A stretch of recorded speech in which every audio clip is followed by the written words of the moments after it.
Assalamualaikum warahmatullahi wabarakatuh. Saya Aisyah Adila Lestari dari kelompok 4. Di sini saya akan memaparkan mengenai teori asimilasi horizon dan teori aplikasi dari Gadamer. Nah, saya bawa dua catatan kecil sebagai rujukan saya.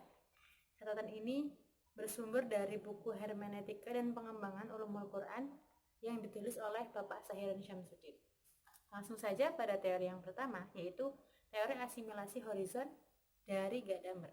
Nah, dalam menafsirkan sebuah teks, seorang mufasir hendaknya memperhatikan adanya dua horizon.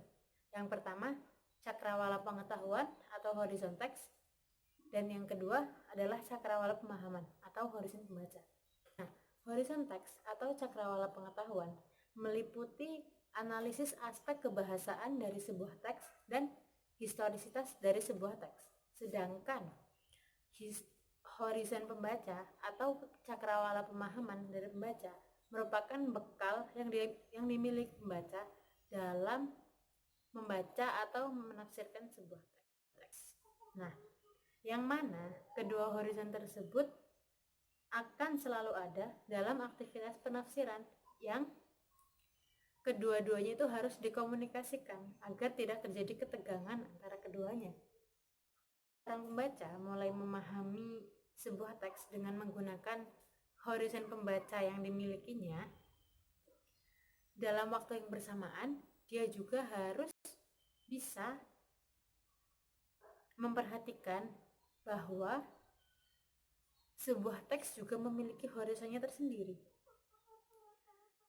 Oleh karena itu, maka seorang pembaca dia juga harus memperhatikan horizon di mana teks tersebut muncul, diungkapkan, dan ditulis yang nantinya akan membentuk sebuah lingkaran hermeneutik.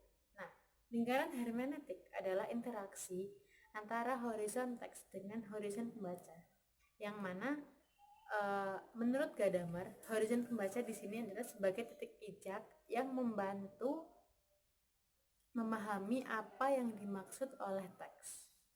Nah, disinilah terjadi pertemuan antara subjektivitas pembaca dengan objektivitas.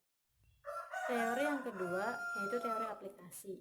Pada intinya, teori ini adalah merupakan penerapan terhadap pesan atau ajaran pada masa teks atau kitab suci tersebut ditafsirkan. Sehingga muncullah permasalahan, yaitu apakah teks tersebut layak dipertahankan dan diaplikasikan pada masa penafsiran atau tidak. Karena terjadi perbedaan kondisi baik ekonomi, politik, sosial pada saat mufasir hidup dan kondisi pada saat teks pertama muncul. Nah, kemudian setelah penafsir berhasil menemukan makna yang dimaksud dalam sebuah teks, kemudian dilakukanlah reinterpretasi atau reaktualisasi dengan tetap memperhatikan kesinambungan makna baru dengan makna asal.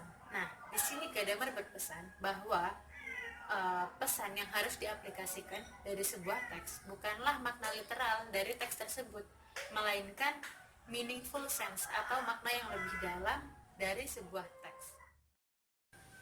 Ketika sebuah teks itu ditemukan makna leksikalnya, maka dikorelasikanlah teks tersebut dengan kemungkinan adanya makna kedua dan makna ketiga. Tentunya dengan tetap memperhatikan komponen-komponen yang terkandung dalam makna leksikal. Nah, hal ini disebut oleh Gadamer dengan istilah sin dan sinesgma. Sin yaitu makna pertama dan sinesgma berarti makna kedua atau makna ketiga atau makna yang lebih mendalam. Istilah ini juga bisa disebut oleh Al-Ghazali dengan istilah makna zahir dan makna batin. Nah, kemudian interpretasi tersebut dilakukan dengan memperhatikan konteks tekstual dan analisis bahasa sebagai basisnya dengan konteks sejarah di mana teks itu muncul dengan analisis historis sebagai instrumennya. Mungkin hanya itu yang dapat saya paparkan. Kurang dan lebihnya saya mohon maaf.